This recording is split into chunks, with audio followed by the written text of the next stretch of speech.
Put on the computer. There we go. So guys, welcome back to the channel. And today I'm over happy. I'm so excited. I've got a wonderful, amazing, outstanding guest for you all. My amazing family, the adorable, the sensational, outstanding local Elvis tribute, who I adore in my life. And he's welcome to my channel anytime. And you guys have requested this for months.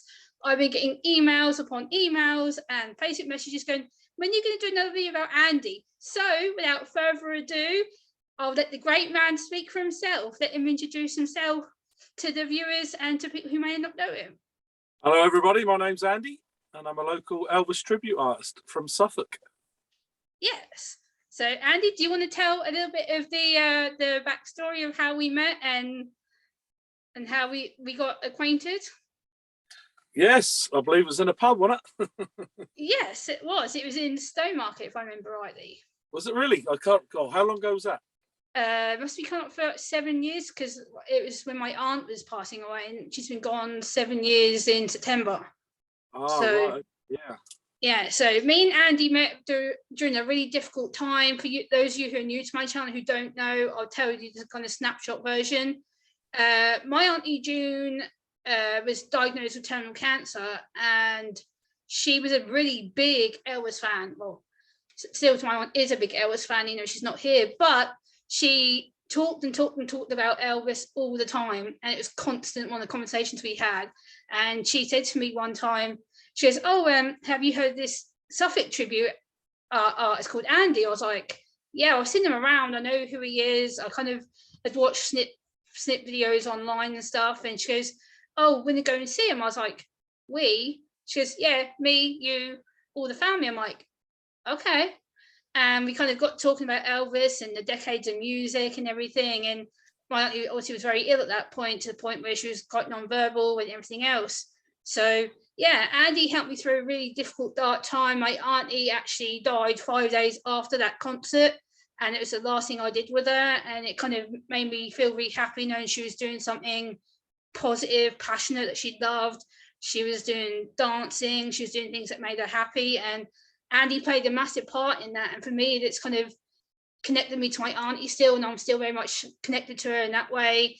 And yeah, I thought that Andy would be a good person to get back on the channel and to discuss more about what he does as a person. And yeah, I'm very pleased that he's agreed to do this with me, because I've been extremely anxious all day about the questions that I'm going to ask him, and try not to put him on the spot too much. Be kind. Yeah, so I was going to let Andy talk about a bit about why he got into Elvis. So my first question to you is, what made you become an Elvis tribute?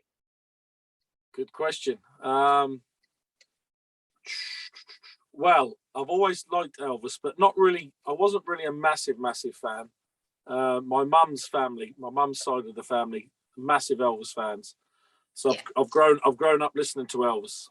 And then believe it or not, I used to play football okay. years ago, and that was when the karaoke was very big. So after, you know, weekends and parties and that, I've done a couple of Elvis numbers. I've done Suspicious Minds and Wonder of You. That's all I would ever sing. Oh. And that's it. And then one day, but you know, I've done a lot of karaoke. Just a fantastic app, by the way. Just the two songs. And then I'm trying to figure out how it started.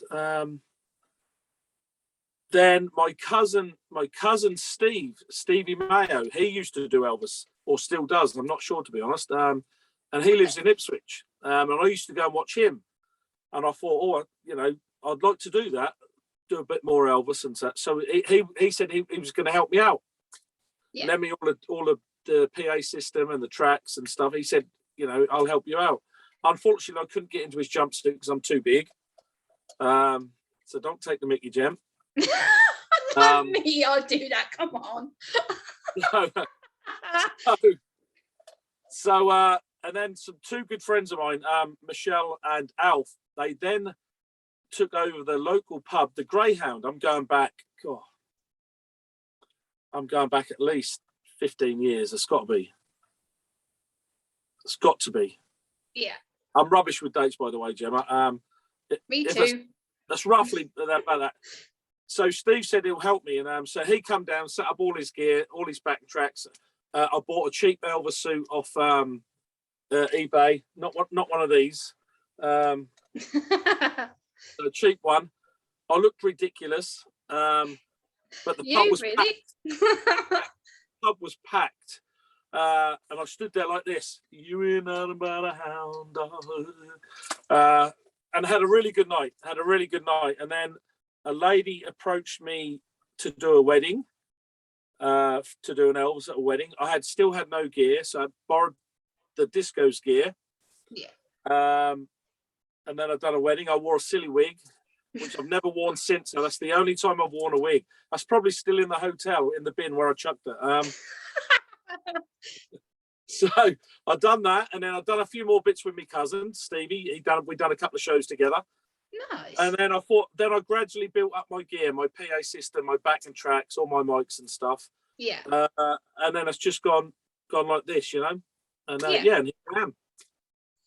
I must say that one of the most impressive things I've known about you is how dedicated you are to the suits and the jewelry and how you dress up to actually be Elvis. And what impresses me about you is your presentation. You're so smart and you actually keep it so real and authentic. And I've never seen that about a tribute artist. And I think that's one of the things that I impressed about you. So I was like, wow, this guy actually looks like him, sounds like him, like actually keeps it to the relevant day. And it's something that really impresses me about you.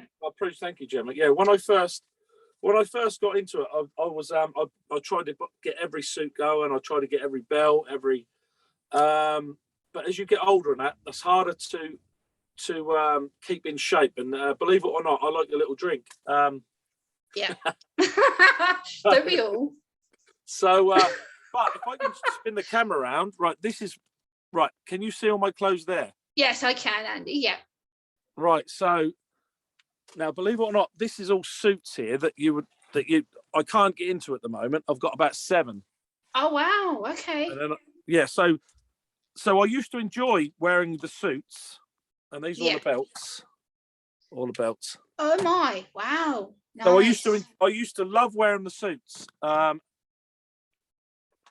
And then one day I was watching a load of Elvis videos, and I loved Elvis' look when he used to rehearse for his shows. Yeah. And that's when he was wearing shirts like this and shirts, the puffy shirt. The puffy shirts, yeah. And that sort of suited me and made me a little bit more comfortable. So I ended up doing that a lot, wearing that a lot. Yeah. So, but sometimes I'll pull out the jumpsuit when I can fit into one. Yes, that's one thing that I see about you is that when you dress up, it's so authentic to your own style. You've dressed it up and you've made it authentic to yourself. And I think a lot of tribute artists tend to kind of, from what I've seen, they try to be a bit too much like the actual star that they're resembling. I think with you actually make it so much more relevant and real to the everyday person like myself, who's been adjusted to Elvis over the years and got to know his sound and the music. And I think if it wasn't for my auntie connecting me to Elvis, I don't know if I would have got so, not overhyped about it, but dedicated and interested in the background and the dressing up. And I think that you play a big part in that because you motivate me, you encourage me. I'm like, oh, I got a new scarf today. Oh, I got a new shirt today. I've got a new one on right now. And it says, for the people who haven't seen it, it says, you think I'm a crazy Elvis fan? This is the one that they haven't told you about. There's the faithful waistcoat that I got Andy. Yes, the black and white Elvis waistcoat.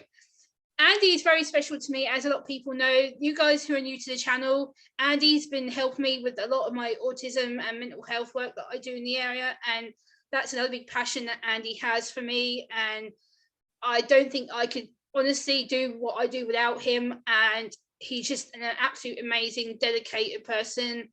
And I adore that about him, because not a lot of people would take the time, especially with someone like me who's very socially awkward, socially inappropriate a lot. And Andy's actually took the time to get to know me and talk to me and get to know what I'm like behind when I go out with people and without my dad being there all the time. And I felt so much more confidence since knowing him, and my confidence is shot through the roof. I'm like, I used to be this timid little girl when I first met Andy, and now I'm like slowly build my own way and going out more to see him without my dad. And I was very, very nervous when I first met Andy. And I remember saying to my mum, oh my God, he's asked me to take pictures. Like, what about if I muck it up, or what if I say something stupid to him? And I remember being so anxious. My mum was like, Gemma, just chill, everything's good, just take the pictures and, you know, talk to him. And I remember coming over to you and you were like, who are you? And I'm like, I'm June's granddaughter. I remember talking to you and getting to build that relationship up. And now I'm like, that's the most strongest friendship I've ever had. Like, having the friendship with you has just been absolutely amazing. I've changed so much for the better because of you, Andy. I really have. My pleasure, Gem. My pleasure. So that leads me on to the next question. What music of Elvis were you inspired by? Is there a favourite song? I get asked this question a lot. That used to be, that used to be, you know, the favourites, The Wonder of You, Suspicious Minds, and all that, Burn and Love and that. But since I've grown into loving Elvis's music more, I'm more into the gospel at the moment. Oh yes. I'm more into the gospel and country now. When people stop booking me for Elvis, I'm going to go into country and gospel music. Yay! And that's something I really love. Yeah. And the song at the moment I am falling in love with more and more is it's called If This Isn't Love. Yes. It's an absolute beautiful song. Yeah. So country and gospel at the moment really inspire me. I listen to the words and I really enjoy listening to it. Yeah. Yeah, I was going to say that was the next question I was going to ask you. With regards to country and gospel with Elvis, like, I think that's a new side that we've kind of recently seen of you, especially with me. I've kind of seen you go more into the gospel side. I really like that because, again, back in the day, Elvis wasn't really respected for that side of himself, and I think that's a shame because that's the music that people should be getting to know. The gospel is what he loved. That was his ground. And I think that's a shame that a lot of Elvis people won't touch that side of it. I'm like, with you, I'm like, yay. When you said it to me, I was like, yes, we want that side of him brought out because Elvis's music, especially the gospel side from what I see, it gets buried. I'm like, hold on, it's all good to hear the jumpy numbers and dance and get excited, but where's all the nice, quiet, calm stuff that he did? Where is all the childhood stuff that he did? Because he was very focused on the gospel. So yeah, he grew up listening to gospel music and country music and rhythm and blues music. And that was in his blood.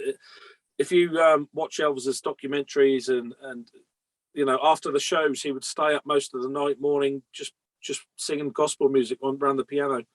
And I love, you know, and I think that's fascinating. I do love it. Yeah, but you know, you've got to when you go to a pub, you've got to play to the audience. I've been doing this now. I can't even remember how long I've been doing it, 17, 18 years or whatever. Yeah, that's my next question. I was at, I jumped straight. I think on and off. But professionally, I've been doing it for nearly 5 years now. Wow. I gave up the job. I made a decision to do this. You know, I was getting too big. I couldn't do both jobs. I couldn't work 50 hours a week and do this at the weekends. No, that's too much. I made a decision to do this full time and really make it work. I put a lot of effort into it. Yeah. So. Yeah, I was going to say you are definitely 100% dedicated. I see how hard you work, and not just from my own perspective of being an autistic woman and being able to do the work that I do with you with the mental health awareness things. I think also what people don't know about you is that you work behind the scenes with a lot of people. You're very energetic. You speak to a lot of people, and your support to a lot of people is outstanding, and people don't get that. I'm like, I want people to know, like, that's why I tag you a lot on stuff. Yeah, I'm that's one thing I don't think a lot of people know about myself is if I help somebody, I don't like to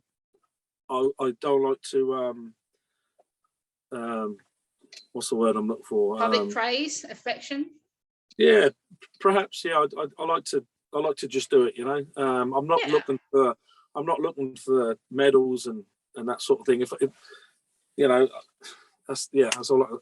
Yeah, it's like, yeah, I understand that. I guess sometimes it gets a bit uncomfortable, and I think, but again, for me, it's just a sign of my respect and friendship for you. So I'm like, hey, this guy is amazing. If you don't know him, go and get to know him, check his music out, check what he does, and he supports me. And that's my way of kind of, I guess, my way of affection, because I'm not very good at expressing my emotions. So for me, when I express something like that on my Facebook or my Twitter or my email, I want people to go, hey, oh, Jem has shared this. Oh, I'll go and read that. What's that about? And then when they see a picture of you or me together, I'm like, go get this guy, go and know him, go and see him, get to know him. And yeah, so you know, like I say, sometimes that's nice to get praise.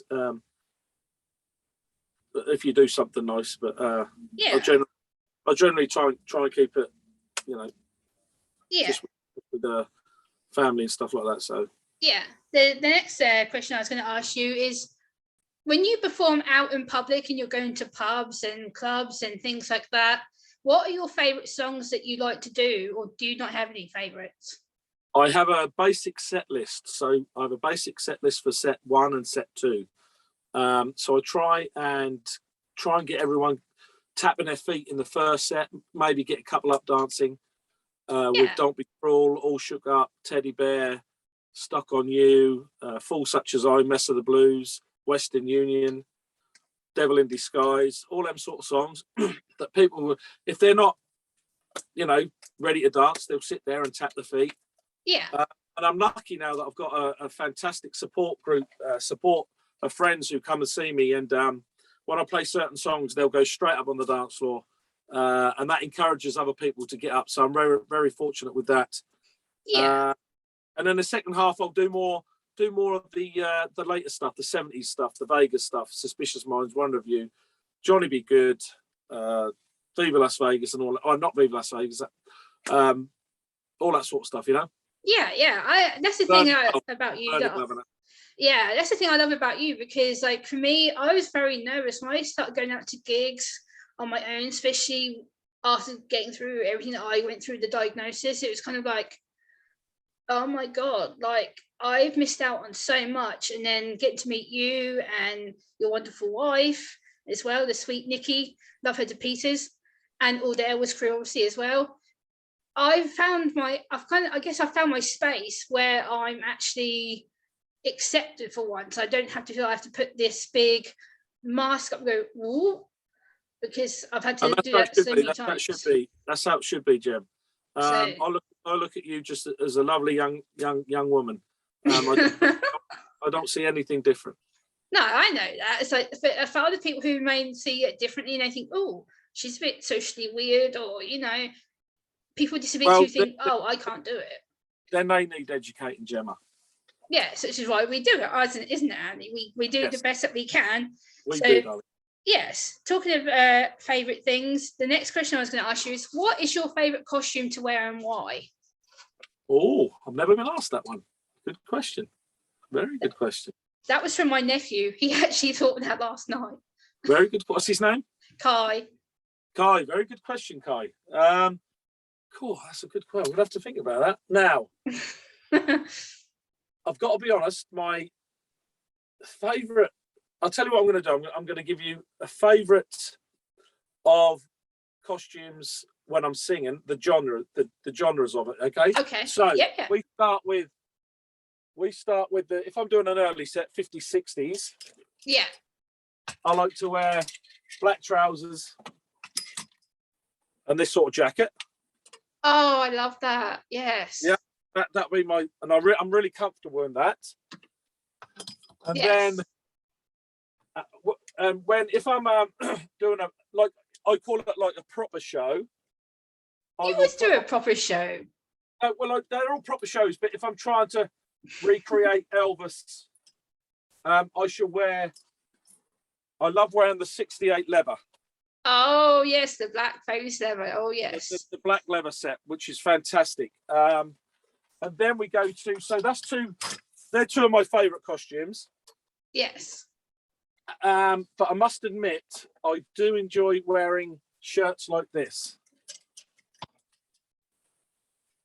Oh yes, the flowers. Oh yes, yes, yes, And they yes. look nice, you know, with this and Yes, the smoky hot look. Oh yes. maybe a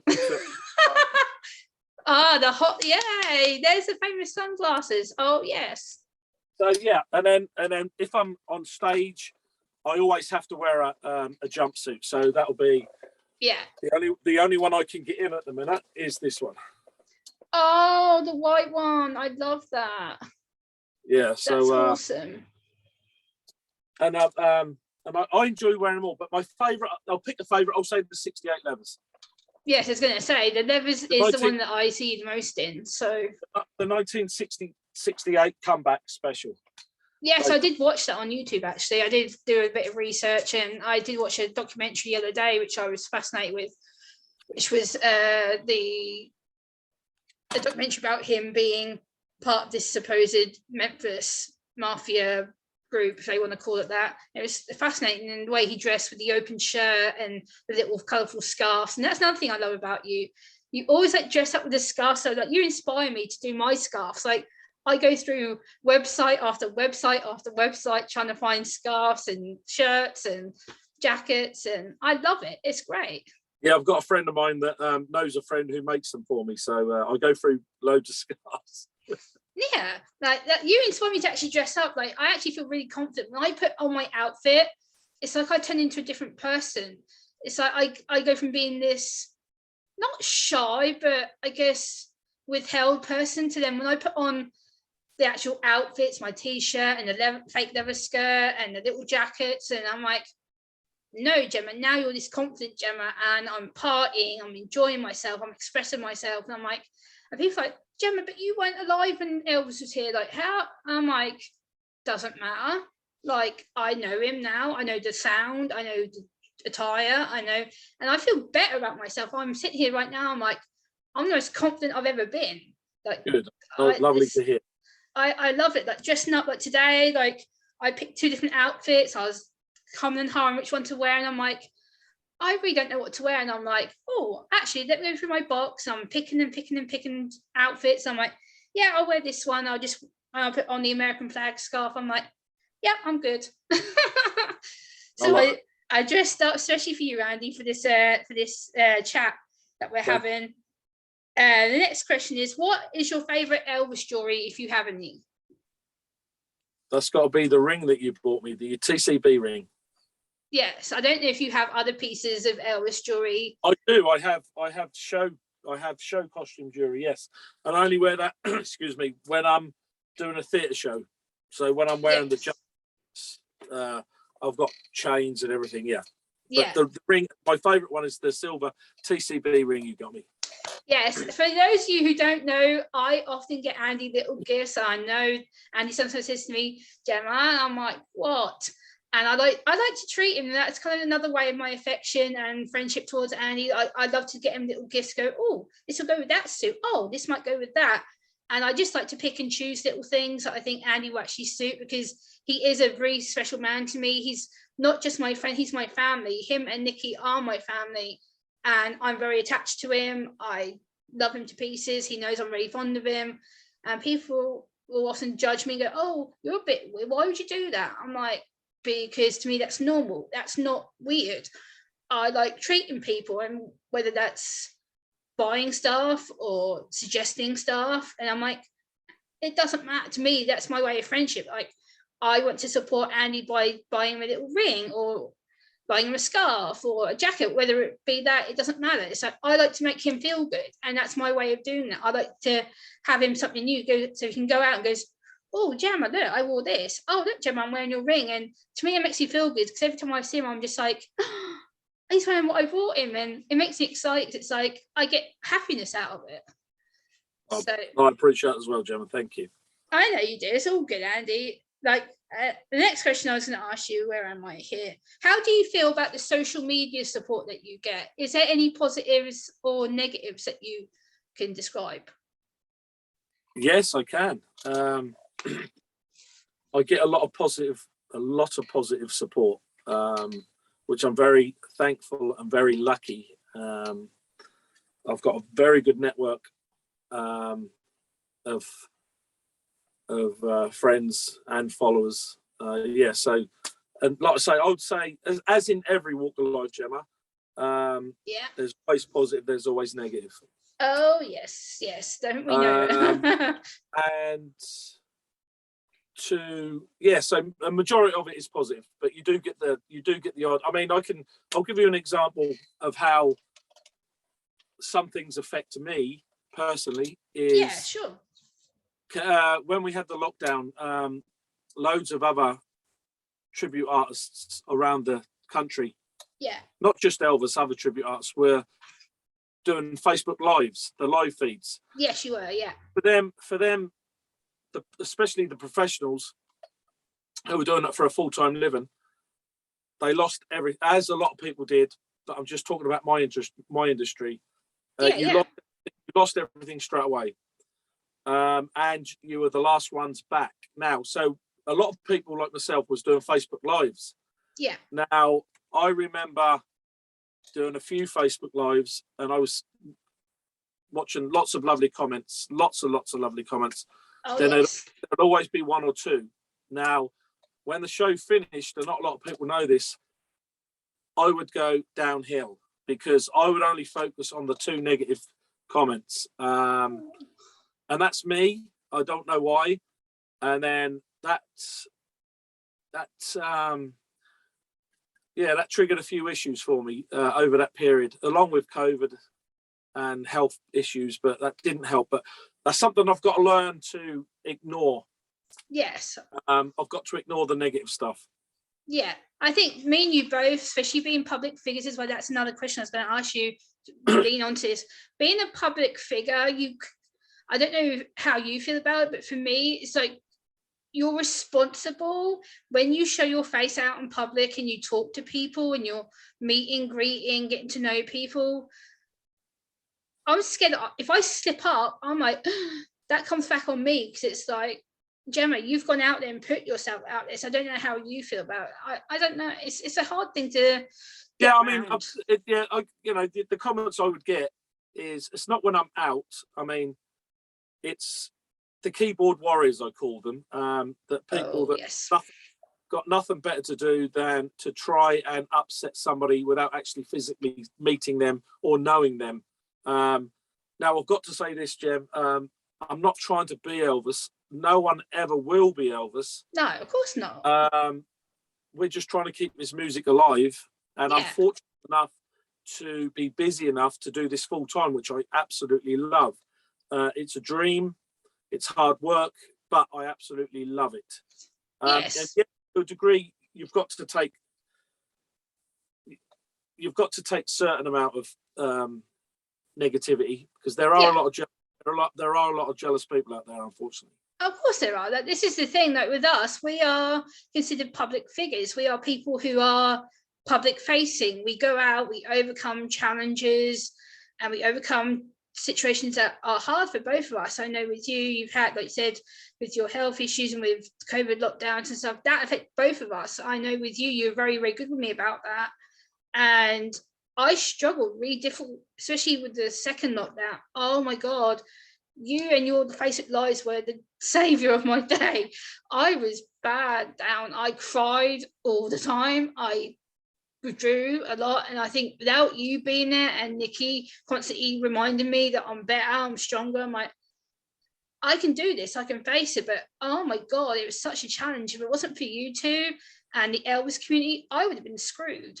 I was struggling bad, and even my parents tried to help. I'm like, nothing was working. I'm like, thank God Andy was there, because that was the only thing keeping my spirits to keep celebrating and trying to overcome a lot of the stuff. And I don't think you realize how beneficial you were in that time. The amount of smiles I was getting and feeling good about myself. I'm like, even when you're struggling, you're managing to build someone else up like myself. And I don't think you realize the impact of how much that helped. Like, my mental health was terrible back then. I was down all the time, and then having you to listen to and talk to, I'm like, I can do this, I'll be all right, I'll get there. I just take slow steps. And you were a massive inspiration during that time for me. You really were, because I was not coping. Oh, at all during that time. I know, and that's another thing I watch the show. Like, people say with me and friendships, I don't show emotions. Guys, this is raw and real. Like, I'm not going to edit this. This is going to be completely normal when I upload this as a video. It's not going to be this. There's not going to be bits took out or shortened. This is all raw, real. What you're going to get. I am emotional. I'm anxious right now. Like, I may not show it, but in my head, I'm like, oh no, Gemma, keep it together. Don't say anything inappropriate. I'm really nervous. Look. I mean, oh wow. Like, I'm super anxious. I'm like, Gemma, don't fidget, for God's sake, keep yourself together. And I'm having to go. You're doing a great job, Gem. You're doing a great job.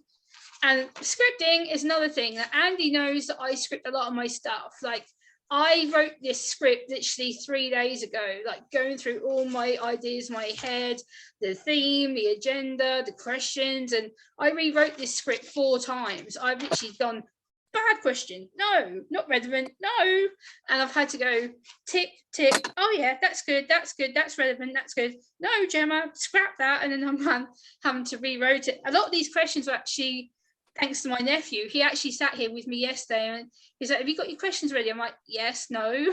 So I went through it with him. He's like, can't ask that. I'm like, oh, okay. And then he's like, ask this. I'm like, oh, okay. So yeah, a lot of these, Kai, I know you're not well right now, my darling. Get better. Auntie Gemma loves you. I hope you do. Get better soon, Kai. Get better soon, Kai. Thanks for the questions. Yeah, he had a knock on the head a few days ago at school, and he's got a bit of a egghead at the moment. Right, well, get better soon, buddy. Yeah. See, you got an Elvis shout out, Kai. You asked for one, you got one. So there we go. The next question is, where is your dream holiday place, and would you ever go to Graceland? Yes, is the answer to that. Yes, definitely. I was hoping to go before COVID hit, but financially I can't afford it at the moment due to COVID. Understand. And my holiday destination, anywhere hot.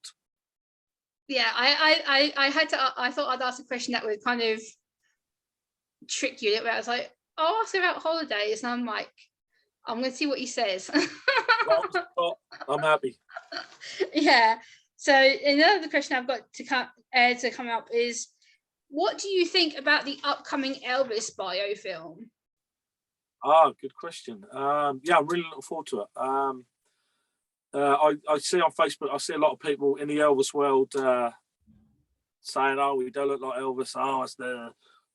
But I'd rather judge it for myself and watch it myself. I'm really looking forward to it. I think, as from what I've heard and what I've seen, it looks fantastic, and it's going to be fantastic. Yeah, so I think, again, that comes down to what you said earlier about he's not trying to be Elvis. The thing is, people have a twisted perception of reality, and I think Austin Butler, who has been selected to play the role of Elvis, he done 3 years of research prior to this film. He went to Graceland, he met Priscilla, he met the family, he talked through what the agenda was. It was all picked and selected, and he's been to Graceland, he stayed there, he's seen the house, he's gone through the history, and he's done his job efficiently. He's actually gone to the point of living Elvis every day for the last 3 years. He's dressed up. I think it'll be fantastic. I think it'll be fantastic. Yeah, so I think, again, people need to understand, we're not trying to say that people are trying to play Elvis or be Elvis. Andy is, to me, is the dream Elvis. Like, Andy has put his heart and soul into it. Like he said, he gave up his job to do this full time, and that's extremely brave, because when you risk everything and you're having to go from being in a job that's securely paid to then all of a sudden you're like, oh, I'm now doing this out of pocket potentially, and now I'm having to make up all the money that I was at work. And how did you overcome that? Like, was there a fear, like when you stepped out of working, like, were you scared? Yes, very. But I didn't take it lightly. I had loads of bookings, so I was going to be all right for about a year. But after that year, that you think, right, am I still going to get booked? And touch wood, that's paid off. Yes, it has. Like, this is the thing that people don't know about Andy. He's very dedicated to what he does. He's very professional at what he does. Like, his setup is amazing. I've never seen such a setup in my life.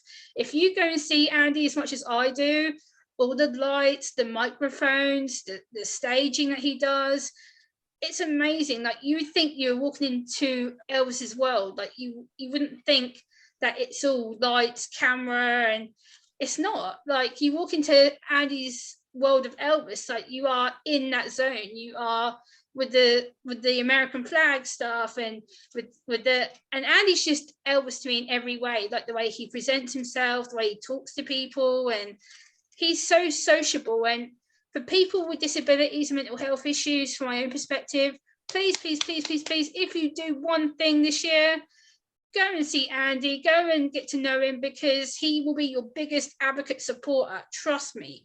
Thank you, Gemma.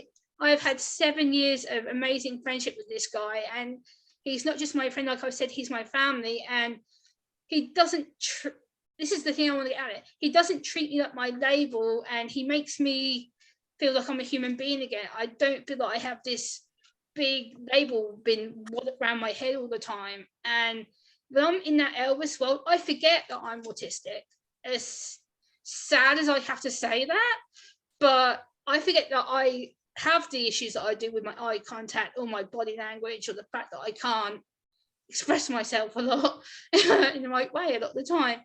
And when I'm in Andy's world, in Elvis's world, I forget that. I switch off. I'm Gemma. I'm the one who's dancing, I'm singing, I'm dressing up, I'm feeling girly again. I don't often get to do that. So when I meet with Andy, I'm completely different to what you see now. Like, I am in my happy space. I'm away from the world that screws me over, makes me feel miserable. So it's kind of, without Andy and his wife and the Elvis community, I would never fit into a space where I've been accepted so easily and involved and included. And without Andy, I'd be lost. I would. Bottom line, I've never felt so accepted in a community where I've got to know him so personally. And we've been wanting to do this collab for so long. Like, I've been asking Andy about the best way to do this, and we've been sort of planning it behind the scenes with each other. And I know Andy's very busy, and he's, bless his heart, being so humble and took the time out to do this with me. And it means it absolutely well, because you guys have been asking me for weeks now. You're like,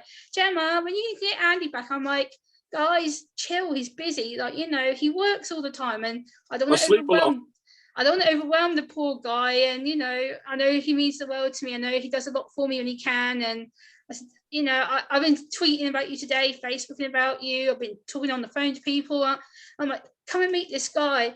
And guys, if you don't know his website, which I will link down in the description once this video uploads onto my YouTube, please go and give him a booking. Go and check the photos out. I do a lot of his photography when I'm out and about seeing him. I've so far got a record of 250 something photos in the 7 years I've known you, saved on my USB drive, and another further like 100 something saved on my desktop when I last saw you. But yeah, I love doing photography. That's another thing that Andy knows. I love taking photos of him. Like, I'll take photos of him acting silly, or when he's singing and dancing, I'm like, Andy, and then it's like pose and take a picture, and people are like, Gemma, you're obsessed with Elvis. I'm like, yep. And I wouldn't have it any other way, because this guy means everything. Like, the way he just interacts with me and makes me feel like myself. And another question I want to ask you, how do you feel your success has gone since becoming an Elvis tribute?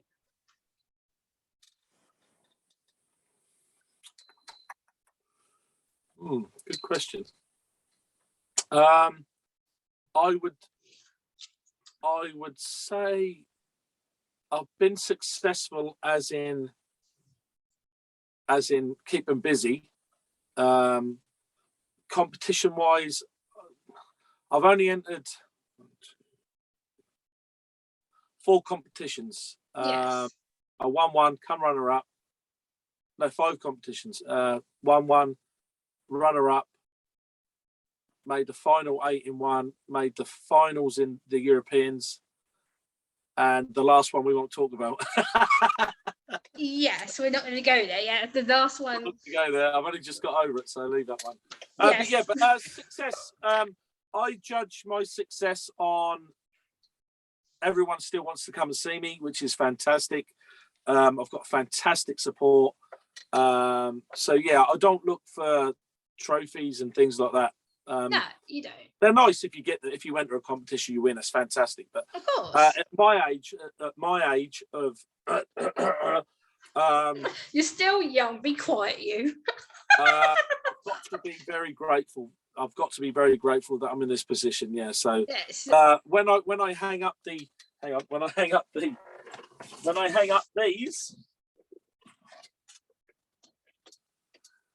the boots. Oh, the boots. Yes, yes. When I hang up the boots and the jumpsuits, I will look back and say, yeah, I've been very successful. Yeah, in my own field. Yeah. Yes, that's one thing I want to say as well.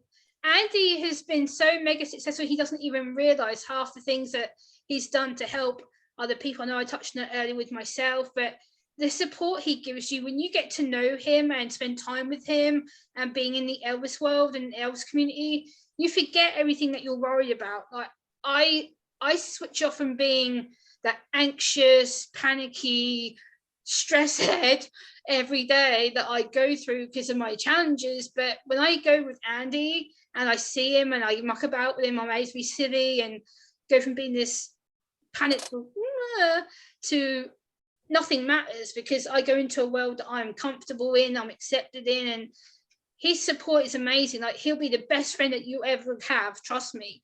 You get to know Andy, you're stuck with him for life, and in a good way. He's absolutely amazing guy, trust me. He deserves everything he gets coming to him, and he's just the best Elvis to me. He's someone that I care the world about, and I will keep shouting about him, telling people to go over there, check him out. I do upload about him on YouTube and on my Facebook. I do upload about him on my Twitter as well. My photography pictures are all over my Instagram as well. And I've started making an album on my Instagram, and I do tag Andy on Instagram to let him know I've uploaded the pictures. I love it. I'd love to be able to escape from reality, I guess, in a way. And Andy's a big part of that. So, yeah. What's another question I want to ask you is, what has been your favourite place to perform at and why? I've played a few, Jem. Favourite one. I'll come back to that. Let me think. Ask me another question. I'll be thinking. Okay. Another question I've got here, which Kai actually put together, is we know that you perform at care homes. Why is the reason you got into performing at care homes? I've been performing at care homes now for well over 10 years, and I love it. I've got some lovely stories. Yeah, I absolutely love it. Music makes a difference to the residents. That brings back memories. I listen to stories. I have cups of tea with them, bit of cake with them, and I absolutely love it. Yeah, I love it. Yeah, I know from my grandfather, who's actually met you before he moved care homes recently. You performed at the Alice Grange, and he was a resident there up until about 4 months ago, I think. All right. Okay. Yeah. Yeah, he's moved to Felixstowe now. But yeah, I'll do loads in Felixstowe as well. Yeah, he's moved to a care home in Trimley. I haven't been there because of COVID, so. Yeah, he actually said to me before he moved, he's like, Gemma, I saw your friend the other day. I was like, yeah.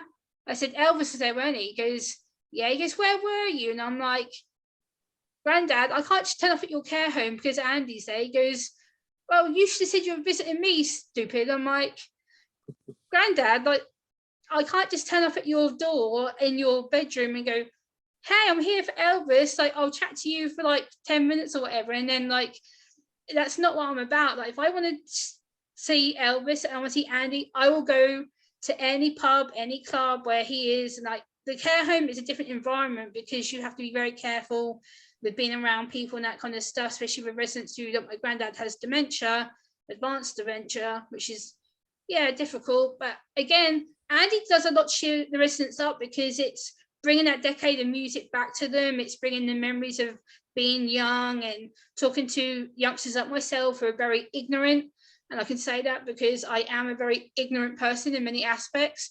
And thanks to Andy, I've actually woke up a little bit and kind of researched Elvis and the background and learned to associate myself with people who were more mature minded and older, because I haven't had that. I've grown up with so many young people around me that meeting Andy, it's kind of, I'm like, Gemma, oh my God, like I've grown up so much learning the way the world and learning how to process stuff. And Andy's a big part of that, because if it wasn't for him, I don't think I would know as much as I know now about maturity and the appropriate way to speak to people. And yes, I know that's part of my fault because of how my autism is, but Andy has really changed my mindset about how I communicate with people and how the appropriate tone. Like today, I've had to practice kind of in my head, like the role play and how to come across. And I actually was on the phone with my dad before he left for Bulgaria this evening. And I was like, Dad, oh my God, I'm really anxious. I mucked this interview up and Andy's going to be embarrassed with me. And I was kind of thinking all negative stuff in my head. I'm like, and my dad's like, Gemma, what do I have to tell you? I'm like, shut up, calm down, think about it, process it. I'm like, okay. And then I was like slowly coming myself back down. I'm like, it's going to be good, Gemma. You're going to rock it. Andy's going to rock it. I'm going to let him do most of the talking, so then people don't get necessarily bored with me. They can hear a new voice, a new face. And I kind of calmed down. I was like, oh, it's Andy, it's me, it's him. It's one-on-one, we're talking, but we would outside in the pub. So for me, I'm like, everything's good. And once I calm down and have my dinner, I'm like, woohoo. You're doing well, you're doing well.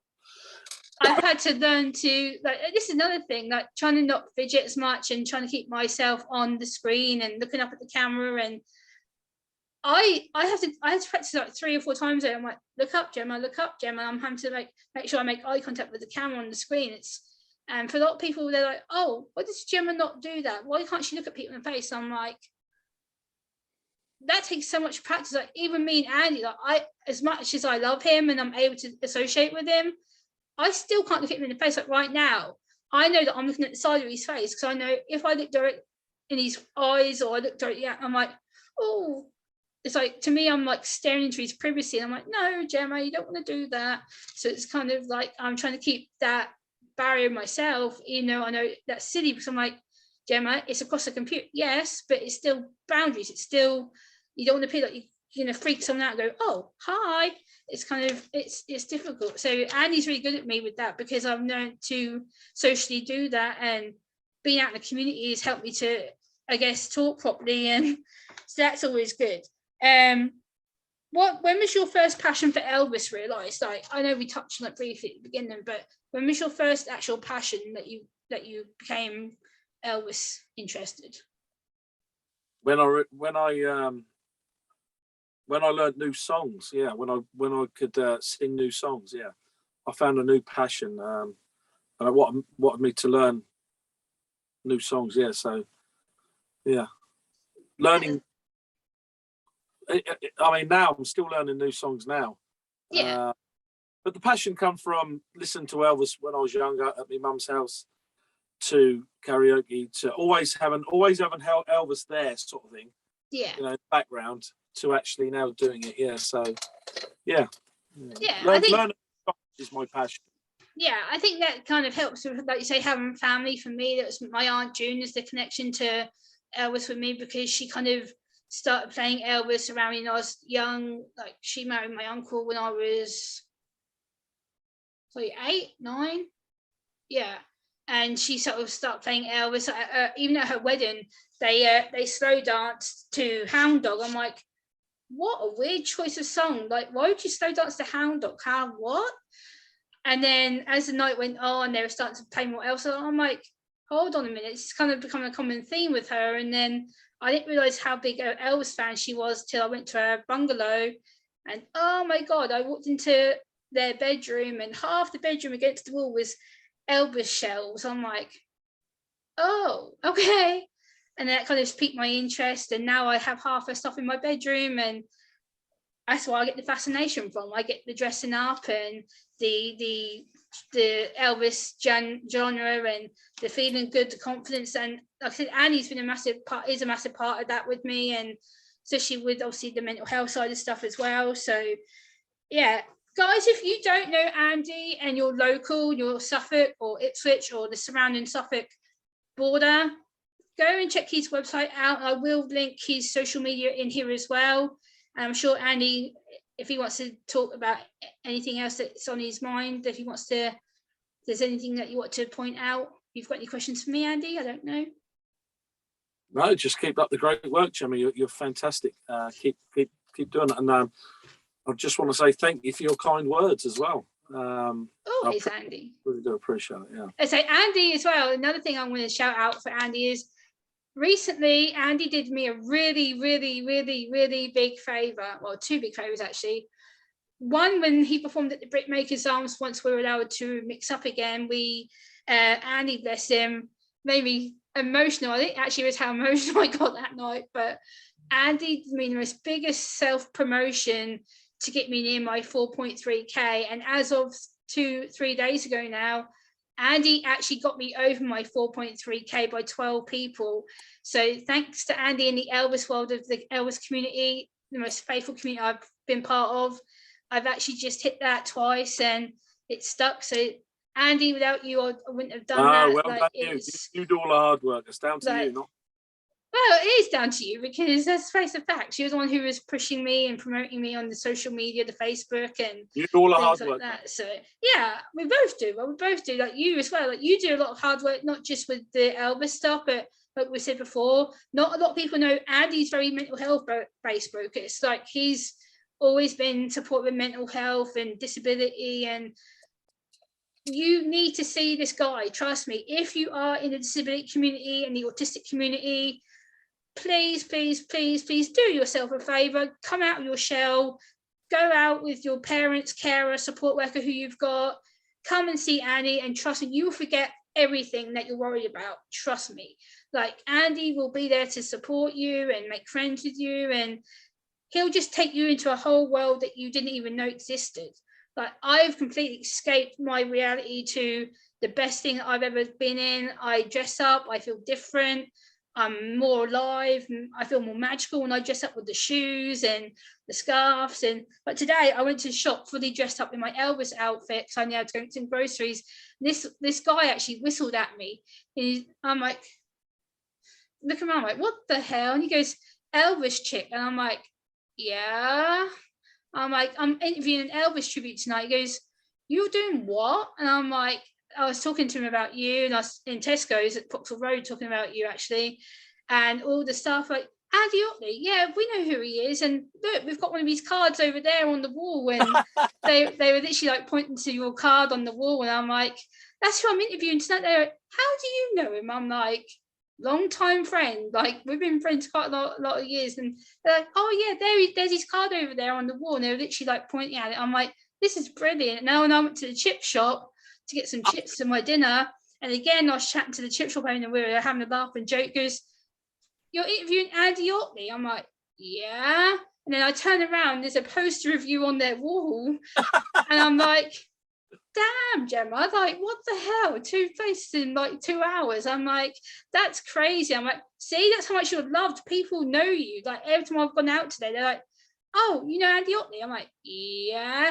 And even my sister phoned me up. She's like, are you all right, Gemma? I'm like, I'm actually super anxious, but I'm super excited. And I talked through with her the questions and everything. And like, I've had so many phone calls about you today. Like, when's the interview of Andy happening, Gemma? What time are you going to interview Andy? Like, everyone's been so pumped and excited about this. Like, literally, like, I've had so many texts going, you'll be fine, you'll smash it. I'm like, ah. You have smashed it, girl. You've smashed it. So yeah, guys, if you want to get to know Andy, because I know he's very busy, so I'll let him go. I know he's got a lot to do. But yeah, please, guys, I can't stress this enough. Go and check out his website, which I'll link down below once it's uploaded as a video. I will link his social media as well. I will link his gig list, his current gig list, which I've got downloaded onto my social media so people can come and know you, get to know him. He gigs a lot. The list is quite long, so I will link a picture in my social media as well as his website, and anything of social media Andy wants to link himself, because he does have mod access to my channel, so he can link in comments and stuff like that. But Andy, if there's anything else that you wanted to talk about that I haven't already, I've got to answer that question, haven't I? Where's my favourite place to, or favourite place gig or holiday, gig? yes. Yeah. I love going to a venue, and everyone is up for it from the start of the first two songs. People are dancing. For me, I love venues like that. A memorable gig was Pontons in Pakefield. Oh, yes. Played with another Elvis with a live band, Michael Glazier. He was doing the young Elvis, I was doing the jumpsuit, and that was in front of about 600 people. And my voice, for some reason, was on fire. I loved it. I absolutely loved that gig and the response I got. But I've been very lucky. I've had a lot of very, very good gigs. Yeah, so a very small number of bad gigs. Oh, what bad gigs? Come on. But yeah, I've been very lucky, and thank you very much for having me on your channel. Welcome, Andy. Andy needs to make himself a YouTube channel, people. I know he has a YouTube account that he often will comment on my videos with, but we need to convince him, get him onto YouTube, get him some trusted moderators, such as me, who will rake his channel with a fine-tooth comb, because I'm used to the YouTube streets by now, after the 8 years of being on the platform. But we're going to create Andy a YouTube channel at some point, get his songs on there. I might hold you. Oh, yes, Andy. We can talk about that at the weekend. Guys, if you're in Ipswich at the weekend, if you're local to Ipswich, Friday night, 8:30/9, depending on what time Andy's doing. Black Horse, he will be there. I will be there in my kit, as per usual. And I'm going to dance my night away. I'm looking forward to getting out. At Sunday at 3 o'clock, I'm at the Claydon Greyhound. Yes, which I'm coming to with my sister and her partner and my nephew. Oh, brilliant. Look forward to it. Because, yes, Andy's going to be gigging locally. I will attach the gig sheet down below and his website and his social media. Andy, is there anything else that you have like to say that I haven't given you? No, you've absolutely nailed it, girl. Keep up the great work. Yay. Thank you so much for coming on my channel and let me interview you and quiz you. My pleasure. My pleasure. And guys, I'm going to stop the recording now. Me and Andy are going to talk privately. Thanks so much, guys. Bye, guys. Bye-bye.